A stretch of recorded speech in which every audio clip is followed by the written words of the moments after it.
Hash. The Golden Child's Shadow. My name is Sarah, and for 28 years I lived in the shadow of my younger brother Marcus. If you had asked me 5 years ago to describe my family, I would have painted a picture of loving, supportive parents who worked hard to provide for their children. I would have glossed over the inequalities, the subtle but consistent messages that my achievements mattered less, that my dreams were less worthy of investment. I had become so accustomed to being the afterthought that I convinced myself it was normal, even justified. Growing up in suburban Atlanta, our house was a shrine to Marcus's accomplishments. The living room walls were covered with his soccer trophies, academic awards, and photographs from every milestone moment of his life. My own achievements occupied a small corner shelf in the hallway, easily missed by visitors, and apparently by my parents as well. When Marcus scored the winning goal in his high school championship game, my parents threw a celebration party that lasted 3 days, inviting neighbors, extended family, and even his teammates' parents. They rented a bounce house, hired a catering company, and my father gave a tearful speech about how proud he was to have raised such an exceptional young man. When I graduated valedictorians from my high school 6 months later, they took me to dinner at Olive Garden and spent most of the meal discussing Marcus's upcoming college applications. I remember sitting there, twirling my pasta around my fork, listening to them debate whether Duke or Vanderbilt would be better for his business aspirations. When the waitress congratulated me on my graduation pin, my mother smiled politely, and then immediately launched into a detailed explanation of Marcus's SAT scores and athletic achievements. The pattern had been established much earlier, of course.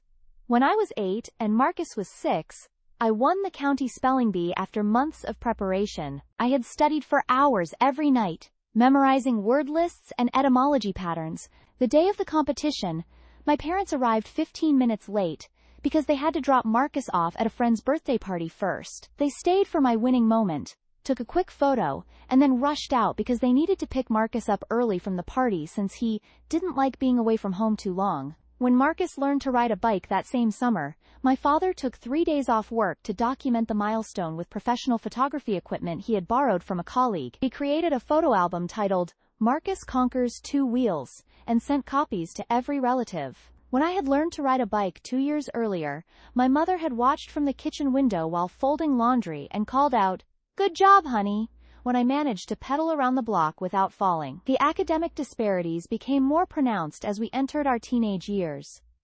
Marcus was a solid B student who played soccer and had an active social life. I was a straight A student who participated in debate team, volunteered at the local animal shelter, and tutored struggling classmates for free. Yet somehow, Marcus's report cards generated family dinner celebrations, while mine resulted in casual acknowledgments and immediate transitions to discussions about his athletic schedule. During my junior year of high school, I was selected as one of only 10 students statewide to participate in a prestigious summer program at Emory University, focusing on biomedical research. The program was highly competitive, required extensive application materials, and would look exceptional on college applications. When I received the acceptance letter, I practically floated into the kitchen to share the news with my parents. My mother was on the phone with my grandmother, animatedly describing Marcus's latest soccer tournament. She held up one finger to indicate I should wait, then spent another 10 minutes detailing every play Marcus had made and every compliment his coach had given him. When she finally hung up, I showed her the letter. She read it quickly, said, "That's wonderful, sweetie," and then immediately called my grandmother back to add this news as a brief postscript to her Marcus-focused update. Summer program changed my life. I worked alongside graduate students and professors, contributing to real research that would later be published in medical journals. I discovered a passion for scientific inquiry and began to envision a future in medical research. The program director, Dr. Patricia Chen, became a mentor who encouraged me to pursue my interests and helped me understand that my intellectual curiosity was a genuine gift. When I returned home, excited to share my experiences and the research findings I had helped develop, my parents listened politely for about 5 minutes before my father interrupted to ask if I had heard that Marcus had been selected for the regional soccer all-star team. The conversation pivoted immediately to travel arrangements for his upcoming tournaments and discussions about private coaching to improve his chances of earning a college athletic scholarship. That night, alone in my room, I looked at the research papers I had helped write and the recommendation letters, Drive, Chen had given me, and I felt a profound loneliness that I couldn't quite articulate. I was proud of my accomplishments, but that pride felt hollow when it wasn't reflected back to me by the people whose approval I craved most. The college application process crystallized the inequities in our family dynamic. My parents hired a private college counselor for Marcus, at a cost of $5,000, to help him navigate applications and maximize his chances of admission to top-tier schools. They drove him to visit 12 different campuses, turning each trip into a family vacation with nice hotels and expensive dinners. For my applications, my mother handed me a stack of common application forms and suggested I ask my guidance counselor if I had questions. When I expressed interest in visiting some colleges, my father explained that they had already spent their vacation budget on Marcus's campus tours, but I could certainly research schools online. I ended up applying to 7 universities, all within driving distance, and visited 3 of them on my own, taking public transportation and staying in budget motels with money I had saved from my part-time job at the local library. Despite the lack of support, I was accepted to several excellent schools, including my top choice, which offered me a partial academic scholarship. The celebration dinner for my acceptances was at the same Olive Garden where we had commemorated my high school graduation. Marcus's acceptance to Duke, which came 2 weeks later, warranted a weekend trip to his favorite restaurant in downtown Atlanta, complete with a photographer to capture the moment he signed his letter of intent. The financial arrangements for college revealed the depths of the disparity. My parents paid for Marcus to attend Duke University, covering not just tuition but also his meal plan,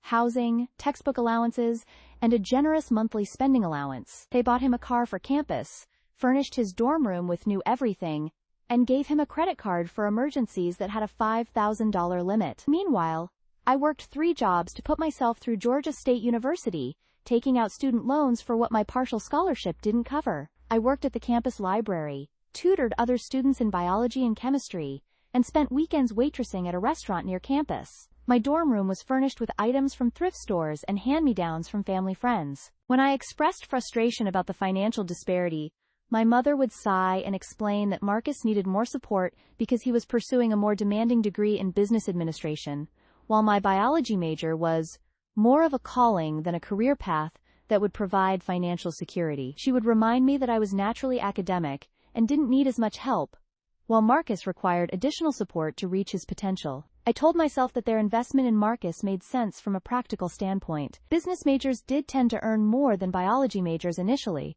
and Marcus had never been as self-directed as I was when it came to academics. I rationalized that they showed their love in different ways, and that expecting equal financial treatment was selfish when I was capable of succeeding independently. I had become so skilled at making excuses for their behavior that I didn't even recognize it as favoritism anymore. During my sophomore year of college, I was selected for a research opportunity that would allow me to work with a professor on groundbreaking cancer research. The position was unpaid, but would provide invaluable experience and strengthen my graduate school applications.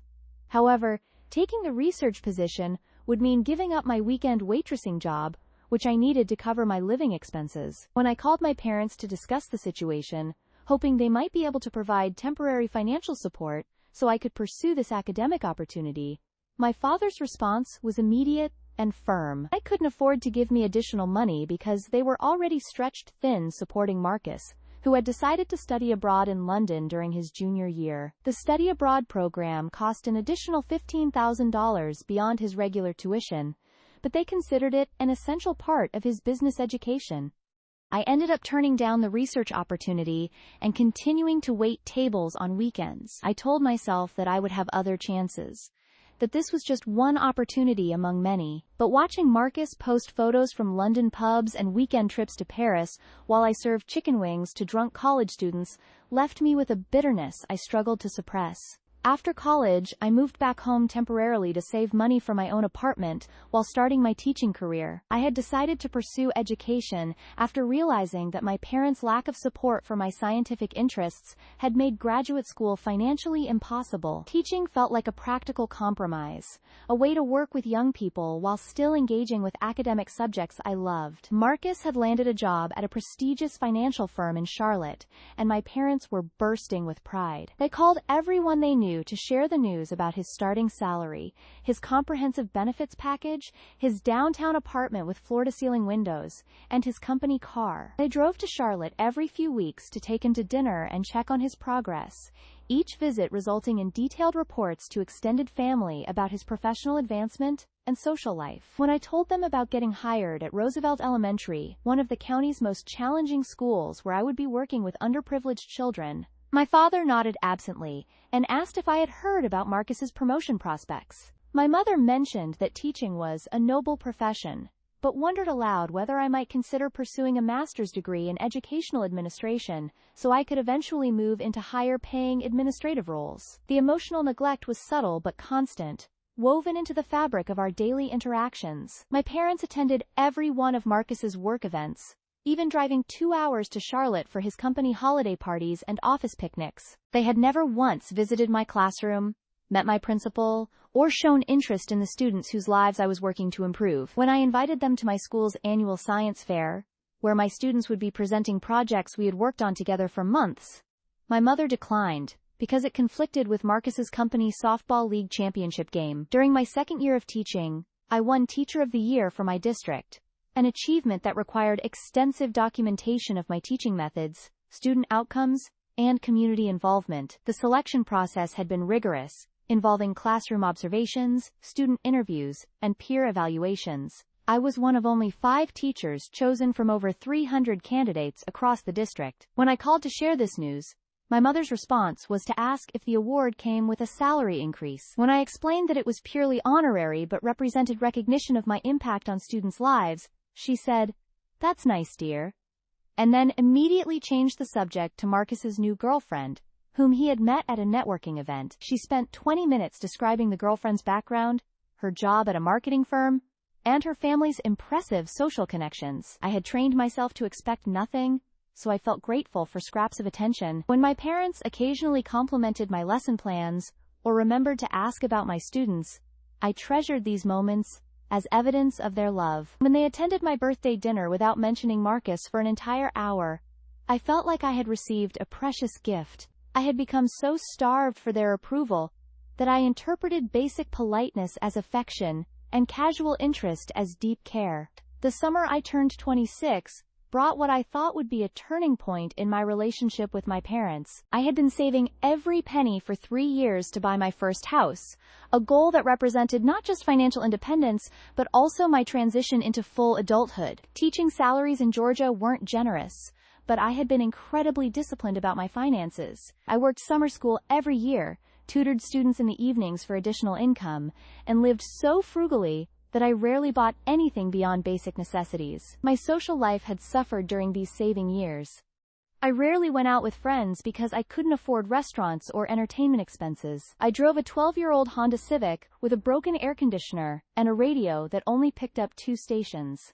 My apartment was sparse, furnished mostly with items I had found on the curb or bought at garage sales. But every sacrifice felt worthwhile, because it brought me closer to my goal of homeownership. After 3 years of this disciplined saving, I had finally accumulated enough for a down payment on a modest 2-bedroom house in a decent neighborhood. The house wasn't glamorous, but it had good bones, a small backyard, and was located in a safe area with decent schools. I had spent weeks researching the housing market, comparing prices, and working with a realtor to find something within my budget. The day I received pre-approval from the bank was one of the happiest of my life. I had worked so hard for this moment, sacrificing immediate pleasures for long-term security. I was so excited to share this milestone with my parents that I drove straight to their house from the bank, clutching the pre-approval letter like a trophy. I found them in the kitchen, looking unusually serious as they reviewed some paperwork spread across the dining table. Financial documents, it appeared, though I couldn't see the details from where I stood. When I announced my news about the house, they looked up with what seemed like genuine excitement. My mother actually stood up and hugged me, saying she was proud of my hard work and financial responsibility. My father smiled and asked to see the pre-approval letter, examining it with apparent interest. For a moment, I felt the warm glow of parental approval that I had craved for so long. This was the reaction I had always hoped for, the acknowledgement that my efforts mattered and my achievements deserved celebration. I began describing the house I had found, showing them photos on my phone and explaining my plans for minor renovations and decorating. Then my father cleared his throat and exchanged a look with my mother that I couldn't interpret. The mood in the room shifted subtly, and I felt a familiar knot forming in my stomach. He explained that they had something important to discuss with me, and my heart began to race. Were they going to offer to help with my down payment? Maybe contribute to closing costs? I had never asked them for financial assistance. And perhaps they had finally recognized my independence and wanted to support this important milestone. Instead, my father began explaining a situation that would change everything between us. Marcus had been offered what he described as an incredible opportunity to buy into a partnership at his financial firm. It was a chance that could set him up for life, potentially making him a millionaire within 5 years, and positioning him for eventual partnership in one of Charlotte's most prestigious investment companies. The opportunity had emerged suddenly when one of the senior partners decided to retire early, creating an unexpected opening for a junior partner position. Marcus had been identified as a candidate due to his strong performance and client relationships, but the position required a significant financial investment to demonstrate commitment and buy into the firm's profit-sharing structure. The required investment was $50,000, and it needed to be secured within 2 weeks, or the opportunity would go to another candidate. This wasn't just about money, my father explained, but about securing Marcus's entire future. The partnership track would guarantee him substantial income growth, eventual equity ownership in the firm, and connections that would serve him throughout his career. The problem was that Marcus, despite his high salary, had no savings. He had been living what my mother called the lifestyle appropriate to his position, which apparently meant expensive dinners, luxury clothing, weekend trips to Kiowa Island and Asheville, a high-end apartment with premium amenities, and a BMW lease that cost more than my monthly salary. His social life was expensive, but necessary for networking, my parents explained. And his appearance and lifestyle were investments in his professional image. My parents had already committed to helping him, demonstrating a level of financial sacrifice I had never seen them make for anything else. They were liquidating their retirement savings, taking out a second mortgage on their house, and borrowing against my father's 401k. My mother had even contacted her sister about borrowing money, something that would require swallowing considerable pride given their complicated relationship. But despite these extraordinary measures, they were still $20,000 short of the required amount. Time was running out on the opportunity, and they were desperate to find a solution. That's when they had thought of me and my house fund. My mother reached across the table and took my hand, her eyes bright with what looked like excitement about her plan. She explained that they knew how much this house meant to me, but they also knew I was practical and family-oriented. Marcus's opportunity was time-sensitive and potentially life-changing, while my house purchase could be delayed without significant consequences. I could always buy a house later, but this partnership opportunity might never come again. They were asking me to loan them my down payment money to help complete Marcus's investment. They presented it as a temporary arrangement, promising that Marcus would pay me back with interest once his partnership began generating returns. They even suggested that his success would benefit the entire family, potentially allowing him to help me with an even better house in the future. The room fell silent as I processed what they were asking. They wanted me to sacrifice the goal I had worked toward for 3 years, to give up the financial security I had earned through countless hours of extra work and personal sacrifice,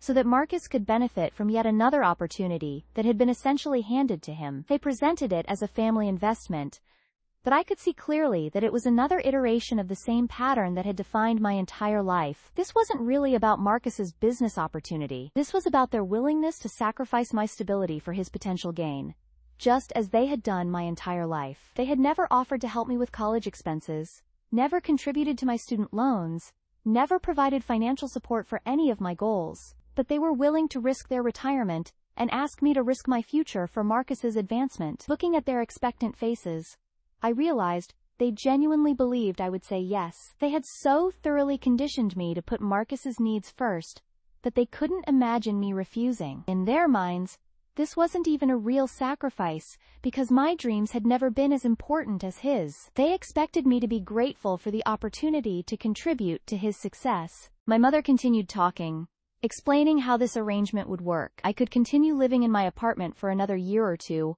while Marcus established himself in the partnership. By then, his increased earnings would allow him to repay me with enough interest to afford a better house than the one I was currently considering. She made it sound like they were doing me a favor, protecting me from settling for less than I deserved. My father added that this was what families did for each other, supporting the member with the greatest potential for success. He reminded me of all the sacrifices he and my mother had made over the years, working extra hours and denying themselves luxuries to provide for both Marcus and me. Now it was time for me to contribute to the family's collective success. I told them I needed time to think about it, and drove home in a daze. That night, I lay awake staring at the ceiling, feeling something I had never allowed myself to feel before. Pure, justified anger. For the first time in my life, I saw the situation clearly, without the filters of rationalization and self-doubt that had protected me from this truth. They had never seen me as an equal to Marcus. They had never viewed my goals as worthy of support or sacrifice. I had spent my entire adult life trying to earn their pride and approval, working twice as hard for half the recognition, and now, when I had finally achieved something entirely on my own, they wanted me to give it up for the brother who had never worked for anything in his life. I realized that no matter how much I sacrificed, it would never be enough to change their fundamental view of my worth. I would always be the supporting character in Marcus's story, the reliable daughter who could be counted on to step aside when his needs took precedence. They didn't see my house fund as the result of 3 years of sacrifice and discipline. They saw it as a convenient resource to solve Marcus's problem. The next morning, I called my parents and told them I couldn't loan them the money. The silence on the other end of the phone was deafening. When my mother finally spoke, her voice was cold with disappointment. She said she had expected better from me, that family was supposed to support each other, and that I was being selfish when Marcus needed our help. She couldn't understand how I could prioritize a house over my brother's future. My father took the phone and tried a different approach, his voice taking on the patient tone he used when explaining complex concepts to people he considered less intelligent. He said that this wasn't just about Marcus, but about securing the family's future. If Marcus became successful, he could help all of us. Didn't I want what was best for the family? Wasn't I willing to make a small sacrifice for such a significant return on investment? He went on to explain that my teaching salary would never provide real financial security, but Marcus's success could benefit everyone. If I helped him now, I would essentially be investing in my own future security. He made it sound like I was being financially irresponsible by not taking advantage of this opportunity. I listened to their arguments, and for a moment I felt the familiar pull of guilt and obligation. But then I remembered the years of watching them celebrate his achievements while overlooking mine, the countless times they had prioritized his needs over mine, the way they had never once offered to help me with anything. This wasn't a small sacrifice. This was the continuation of a pattern that had defined my entire life. I told them that I understood their disappointment, but I had worked too hard for this house to give it up. I suggested they could help Marcus find other investors, or explore bank loans for his partnership investment. The conversation ended with my mother hanging up on me, the first time in my life that either parent had ever shown me such obvious anger. The following weeks were among the most difficult of my life. My parents stopped calling, stopped responding to my texts, and made it clear that I had fallen from grace in a way I never had before. Marcus left several voicemails, initially trying to persuade me with logical arguments about the opportunity I was causing him to miss, then becoming increasingly angry and calling me selfish and heartless. He accused me of ruining his future over something as trivial as a house, saying I was jealous of his success and trying to sabotage him. Extended family members began reaching out, having clearly received a version of events that painted me as the ungrateful daughter who had abandoned her family in their time of need. My aunt called to express her disappointment, saying she had always thought I was more mature and family-oriented. My grandmother sent a letter explaining how families were supposed to help each other and suggesting that I reconsider my selfish decision. For the first time in my life, I was experiencing my parents' disapproval and the family's collective judgment, and it was even more painful than I had imagined. I had spent so many years trying to avoid this exact scenario that I had never developed the emotional resilience to handle it. I found myself questioning my decision, wondering if I was being petty and small-minded, if I was really as selfish as they all seemed to believe. But I also experienced something unexpected. Relief. For the first time in my adult life, I was living according to my own priorities, instead of constantly calculating how to please my parents. The guilt was overwhelming, but underneath it was a strange sense of freedom. I proceeded with buying my house, and the day I received the keys was one of the happiest of my life. Standing in my empty living room, I felt a sense of accomplishment that belonged entirely to me.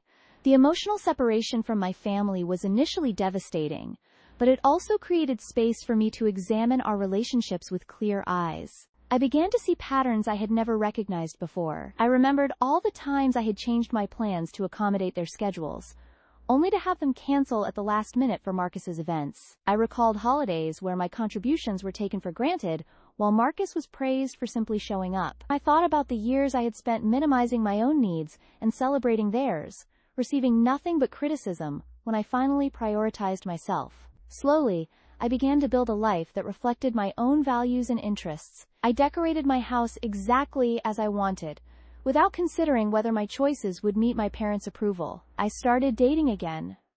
Free from the subtle pressure to find someone they would admire, I pursued friendships with colleagues and neighbors, developing relationships based on mutual respect rather than obligations. 6 months after our confrontation, my mother called to inform me that Marcus's business opportunity had fallen through. The partnership he had been so eager to join had dissolved due to internal conflicts and regulatory issues, and he had lost the money my parents had invested. They were now struggling financially, having depleted their retirement savings for nothing. She didn't directly ask for help, but the implication was clear. I felt sympathy for their situation, but I also felt vindicated in my decision. If I had given them my down payment, I would have lost my house and my savings for an investment that never materialized. More importantly, I would have reinforced the dynamic that had kept me subordinate to Marcus for my entire life. Today, I live in the house I bought with my own savings, surrounded by furniture I chose, and artwork that reflects my tastes. David and I are planning our wedding, and while my parents will be invited, the celebration will reflect our values rather than their expectations. I have built a career I'm proud of, and relationships based on mutual respect and genuine affection. The journey from people-pleasing daughter to independent woman was more difficult than I had ever imagined, but it was also more rewarding. I learned that love shouldn't require me to diminish myself, and that healthy relationships involve reciprocity and respect. I discovered that my parents' approval, while nice to have, wasn't essential to my happiness or self-worth. Most importantly, I learned that saying no to others often means saying yes to yourself. When I refused to sacrifice my dreams for Marcus's opportunity, I wasn't just protecting my savings, I was declaring that my goals mattered, that my hard work deserved to be honored, and that I was worthy of the same consideration I had always shown others. The little girl who had spent years trying to earn her parents' love through perfect behavior had finally grown into a woman who knew she was lovable, exactly as she was. And that realization, more than any house or career achievement, was the foundation of the life I had always wanted to build.